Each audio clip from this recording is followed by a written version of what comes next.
প্রথমত বলি, রিফাইন্ড আওয়ামী লীগ আলোচনাটা খুবই প্রিম্যাচিওর। আপনার 7 মাস হয়েছে, গণ অভ্যুত্থান হয়েছে, 2000 ছেলে মেয়েকে হত্যা করা হয়েছে, 30,000 মানুষ আহত, এখনো তারা হসপিটালে, বাসায় যায়নি, এই পরিস্থিতি। তাদের রক্তের উপর দিয়ে আপনি বিচার প্রক্রিয়ার অগ্রগতি নিয়ে আমরা সন্তুষ্ট না, আমরা দেখছি না। আপনি জানেন যে শেখ হাসিনা সহ মূল যারা অভিযুক্ত তারা কিন্তু দেশ ছেড়ে পালিয়েছেন এবং তাদেরকে পালাতে সহযোগিতা করা হয়েছে। এবং আমরা দেখতে পাচ্ছি যে অন্যান্য অভিযুক্ত এবং অপরাধীরাও সমাজের বিভিন্ন জায়গায় পুনর্বাসিত হওয়ার, ফিরে আসার অপতৎপরতা চালাচ্ছে। এবং যাদেরকে পালিয়ে যাওয়ার সহযোগিতা করা হয়েছে তাদেরকে কারা সহযোগিতা করেছে সেটিও কিন্তু অজানা নয়। আমি খুব প্রথমত মনে করি 7 মাস পরে এই আলোচনা হওয়াটা জরুরি ছিল।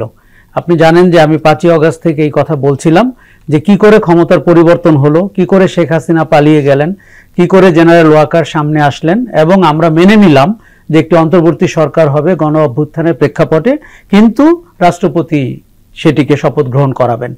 এই গোজামিলের জায়গাটা আমাদেরকে কিন্তু অনেকদিন ভোগাবে এবং আজকেও ভোগাচ্ছে। আজকের বিতর্কটি কিন্তু তার সাথেও যুক্ত। রিফাইন্ড আওয়ামী লীগ আসলে কি? কারণ হচ্ছে যে আওয়ামী লীগ বলে যে রাজনৈতিক দলটা ক্ষমতায় ছিল, যার সভানেত্রী শেখ হাসিনা এবং যার টপ কমান্ডাররা গণহত্যায় অংশ নিয়েছিলেন, ছাত্রলীগ, যুবলীগরা গণ অভ্যুত্থানের অংশগ্রহণকারীদেরকে নিহত করেছেন, আহত করেছেন। সেখানে আপনি রিফাইন্ডনেস কোথায় পাচ্ছেন?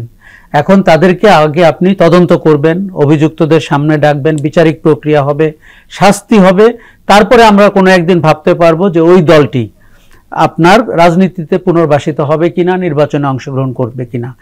রিফাইন্ড আওয়ামী লীগ আলোচনাটি উদ্দেশ্য প্রণোদিত। এই আলোচনাটি একটা মাইন্ডসেট থেকে এসছে।